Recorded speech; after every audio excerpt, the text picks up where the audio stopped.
Hi there, you're listening to the Estranged Heart podcast, and I'm your host, Kreed Revere. Welcome back to our returning listeners, and if this is your first time here, thank you for selecting this podcast to listen to. As we begin today's episode, I invite you to grab a cup of coffee or tea, settle in, and listen with an open heart. But first, the regular disclaimer. I am not a licensed therapist or counselor. Nothing within this podcast should be considered or taken as therapy. If you are in need of therapeutic support such as counseling, please seek out a therapist near you.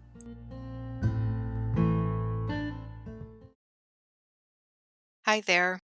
Welcome back.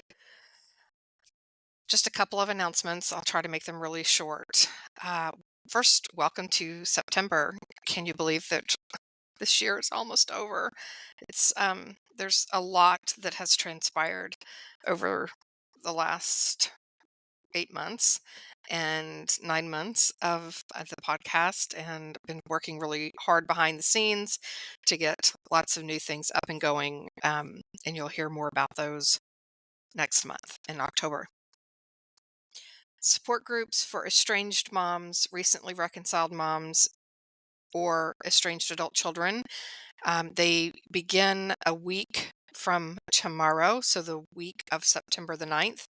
If you're interested in joining one of these 8-week support groups, please email me, theestrangedheart@gmail.com, and I'm happy to get all the information out to you. Also, still seeking those who wish to share their story on the podcast, specifically estranged moms and recently reconciled moms. So if you are open to sharing your story on the show, be it you yourself or through me, please again let me know. Email me, and I'm happy to have a conversation with you around that. And finally, if you are looking for coaching support, please do not hesitate to reach out. Email me, contact me through any of my social media platforms. Facebook, Instagram are the main ones. I'm also slightly active on TikTok. So those are avenues to reach me if you're looking for support. And that coaching support can look a variety of different ways. So if you're interested in that, feel free to drop me an email. Again, theestrangedheart@gmail.com. On to today's episode. Today's episode came about this is a topic that I hear about so often from estranged parents. I hear estranged parents say, they made this choice. They can fix it. They can set this straight. They are the ones who can change this. I can't change anything. They are the ones who've made this choice. And the way that it is implied when they talk about making the choice, it's implied that it was made out of retaliation. It was made to and to be spiteful, those types of things. And I'm here to tell you, it's not. The world does not operate in black and white. There are nuances to everything, especially when it comes to relationships between human beings. Nothing is black and white. Nothing is cut and dry. Nothing is this way or that way. It is both and. There are a million different reasons and scenarios and things to consider when considering why someone has, quote unquote, made a choice. So I recognize that the parents who say these things in the way that they say them, these parents are hurting. I get it. I was there. I once said, they made this choice. They want it fixed. Fine. They can do it. They can do the work. They can figure this out. They can undo it. They made this choice. And I realized that was getting me nowhere. So my question to you is, how's that working out for you? Is it moving the needle on repairing this relationship? Is it moving the needle on moving towards reconciliation? Because if it's not, then I think that there are things there to delve into, look at, consider, learn about, those types of things. Um, I think that parents can struggle with understanding this, and I will always say quote unquote choice,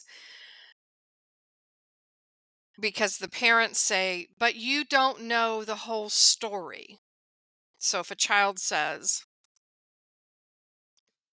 you know, I am choosing to go no contact with you. I've tried to explain to you how much it hurt me when you just stood by and you did nothing when my father did this or my mother did that. And yeah, you did nothing. And so I can't be a part of this relationship anymore. The parent is hearing, by and large, if they only understood what I went through when I didn't step in to stop your dad or your mom from doing this, that, or the other thing, right? If if only they understood. If I just have to tell them what actually happened, and then there wouldn't be a they wouldn't make this choice. And that is, so they're feeling, the parents are feeling like they're not being heard. The adult child's feeling like they're not being heard.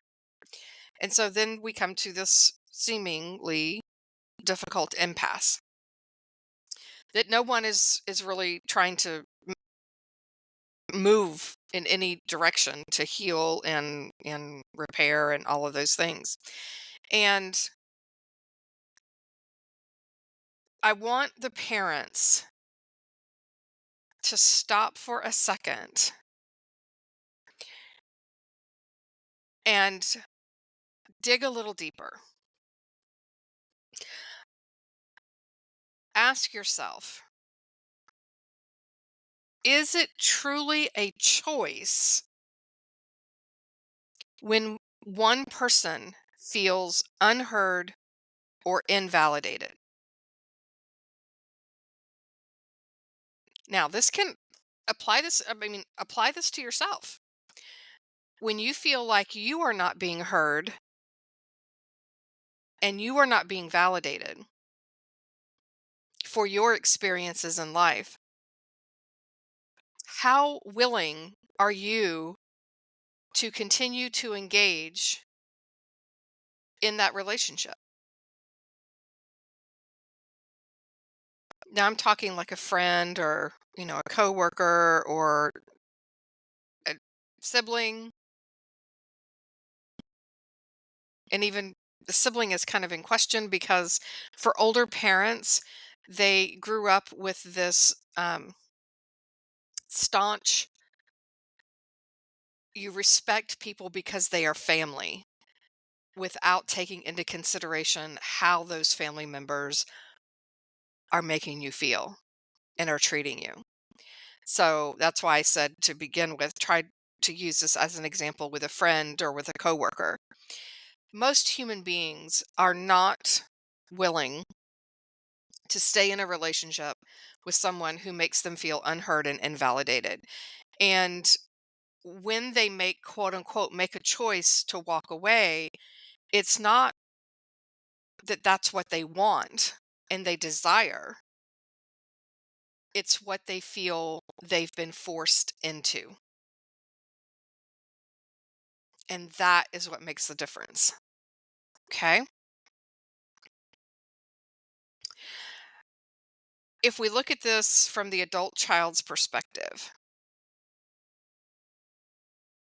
most adult children and all of the adult children that I have talked to or have interacted with have all felt like I'm exhausted. I've talked to them ad nauseum about this, and it falls on deaf ears every single time.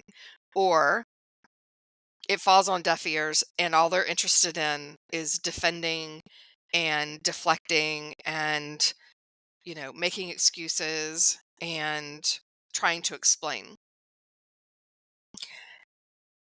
And when we do those things as parents, we are telling our child, I'm not concerned with how you are feeling. I am more concerned with how I need to defend myself. I need to explain myself, etc. Okay? Now, adult children, I want to step in here for just a second and say that by and large, most older parents grew up in a time where they were not to be seen, or they were not to be heard. They were to be seen only. They were not to question. They were not to, challenge authority and things like that. And they were expected to justify their actions, explain themselves. Um, I can't. The common response was, explain yourself, young lady. So you had to go into this fast dissertation as to why you made this quote unquote decision, aka choice, that you really weren't consciously aware that you were making. You just did it because the critical thinking skills are difficult to come by when you've not been allowed in your life, especially as a younger child and young adult, to have conflict and navigate our way through it, to not agree with someone and work our way through it, to question authority and walk our way through it, right? It's difficult. They grew up in a time when things were very black and white. You either did this or you did that. There was no in between. There was no room for discussion about anything in between black and white. There was no gray. Now, I'm not saying this as an excuse for parents.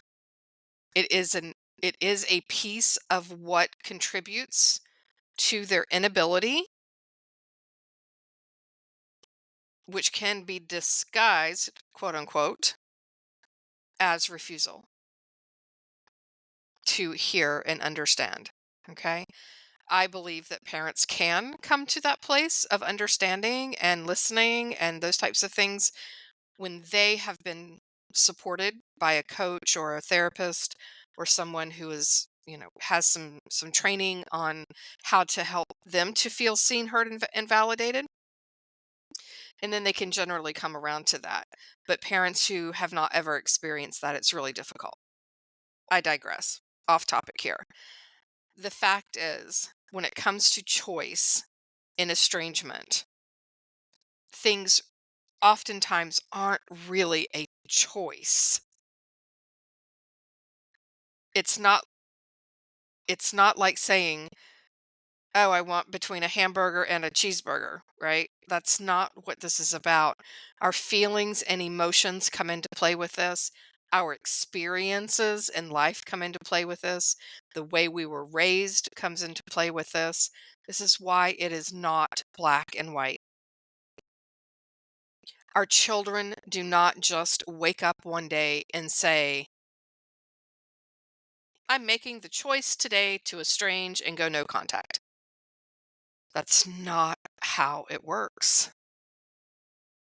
It is after exhaustion sets in, a feeling of hopelessness, a feeling of, I there's nothing else I can do.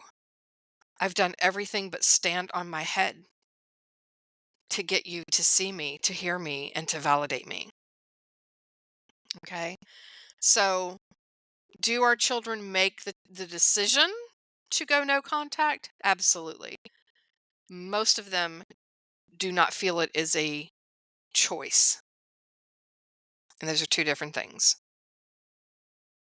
Okay. The emotional labor that adult children undertake to communicate their needs often, again, leads to frustration, falling on deaf ears, not being heard. Again, this is why they make the decision, not especially a choice. Okay. And I would ask if you, as listeners, to consider this: is it a real choice if it feels like a last resort?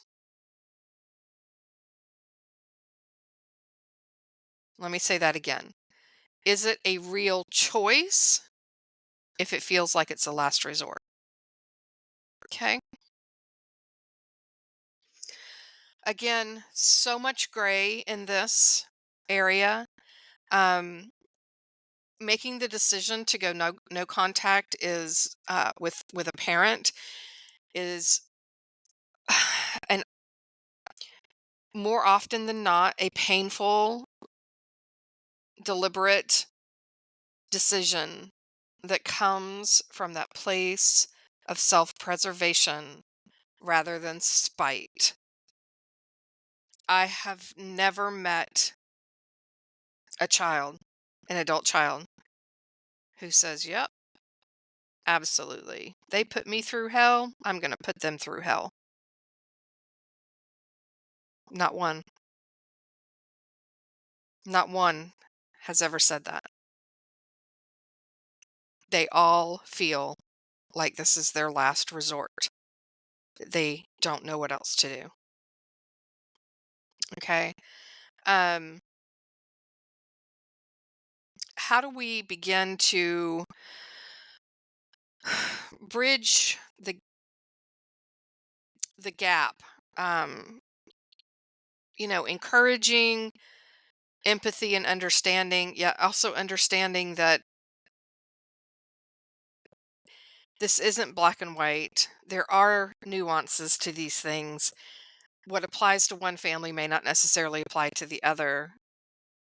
How can we begin to build some empathy and understanding? Um, I think for parents, it's in learning to genuinely listen to what your adult child is saying, especially when it's leaves you feeling uncomfortable or challenged. If you are feeling uncomfortable by something they have said or done, that's usually a trigger for you. And that is the place to get curious.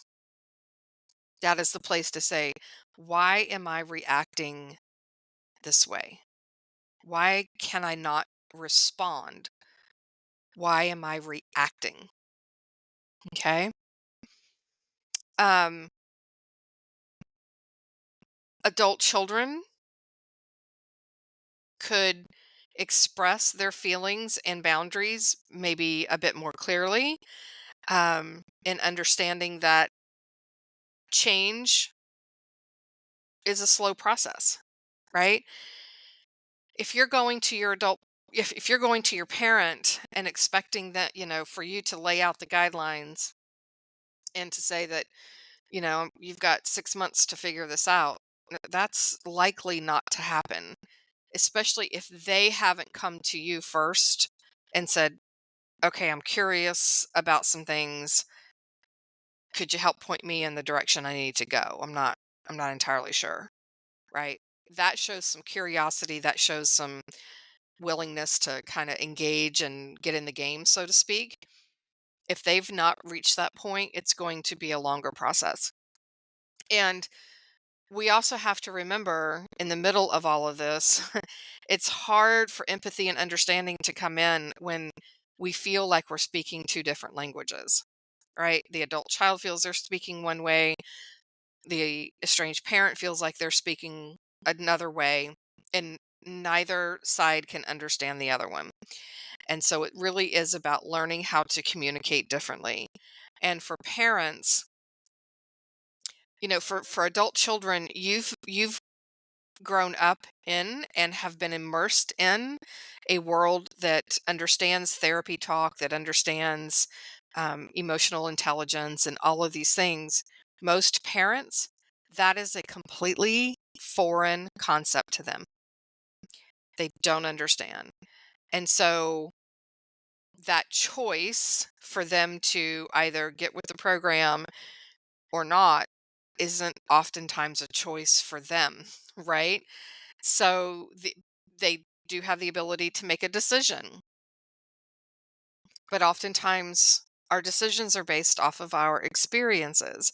And if you have an experience in life where you've been told, as parents are the all-knowing ones and the children should listen to the parents, and etc., those types of conversations, and um, if you've grown up in that and experienced that, it's really difficult to understand when an adult child comes to you and says, "No, that's not true.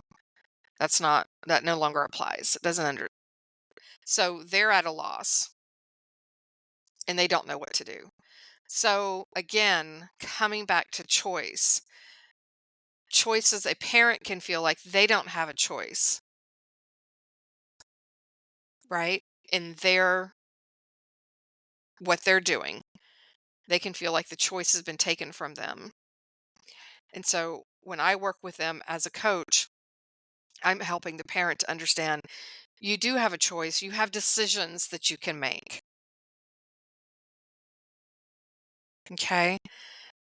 Let's choose one that is empowering versus disempowering versus victimhood. All right. And just as a side note, parents, empowering doesn't mean power over. And if you're talking about retaliation and, well, then I'll show them and I'll get even and those types of things, that's not true power. Not at all. It's disguised as such, but it's not true power. So, anyway, I off topic here. So,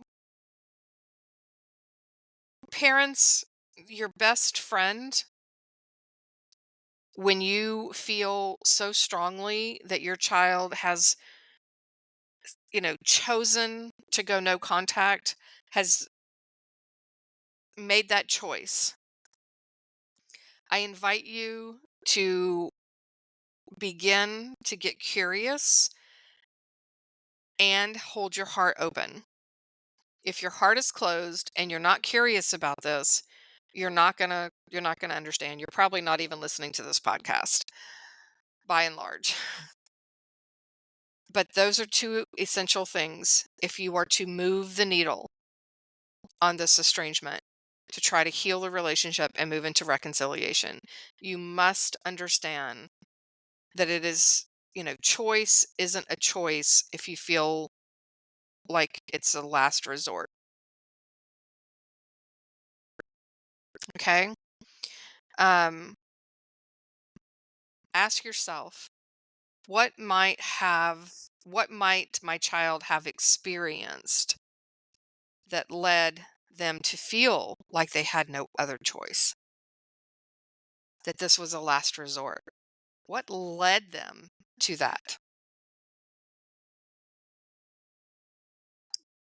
For adult children, reflect on your clarity of, communication and understanding that your parent may not understand and therefore understand quote unquote choices based off of the language that you're speaking. Okay. I highly, highly, highly recommend um, therapy with the right type of therapist. Not all therapists and not all therapy is created equal. So be very mindful of that when you're seeking out therapy. Um, I highly recommend support groups, estrangement and reconciliation coaching. It can really help you to open doors and hearts to understand the deeper meanings that are happening with estrangement and reconciliation and how to be successful with those. I recommend support groups so that you don't feel like you're alone in this process. That's one of the biggest barriers for parents is feeling like they're alone. There's so much shame that's involved with this for parents. There is for adult children too, but I'm speaking directly to the parents right now. Support groups can help you to feel less alone and understand that the shame doesn't need to rule your life and control your life. Okay. Journaling can help with this. Get curious, ask the questions. And when you answer that question, ask why that, and then keep going down that rabbit hole. Well, if that, then why this? And then if that, then why this? And see where that might lead you. Okay. Um, I think there's value in viewing quote unquote choice through a more compassionate and nuanced lens. Okay. You are going to view things in your life through the lens of life experience that you've had. And for so many older parents, that life experience was a hardened experience, very hardened. And it's sometimes it takes a lot of work to see a different way,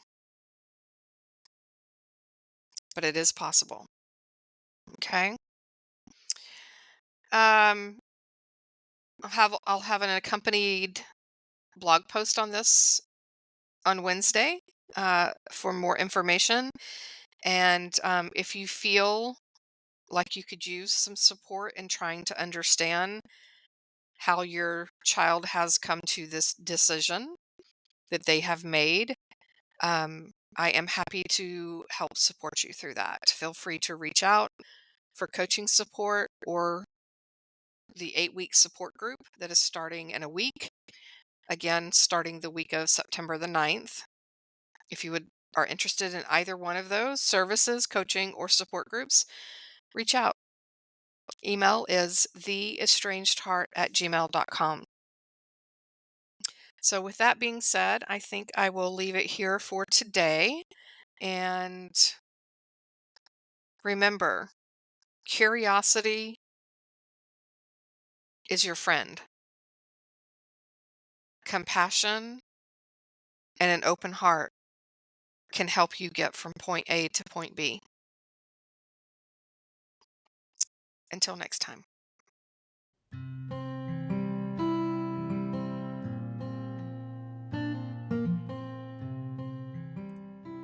This brings this episode to a close. I hope that this time together was time you feel well spent and that you are able to find some takeaway nuggets to help you on your journey, wherever you may be on your estrangement and reconciliation path. If you feel you've received something helpful or positive from this podcast, please consider following us, sharing this podcast with others, leaving a positive review, perhaps entertaining becoming a guest on our show, or following us on social media on Instagram, Facebook, and TikTok under the same name, The Estranged Heart. As a reminder, there is an online support group on Facebook.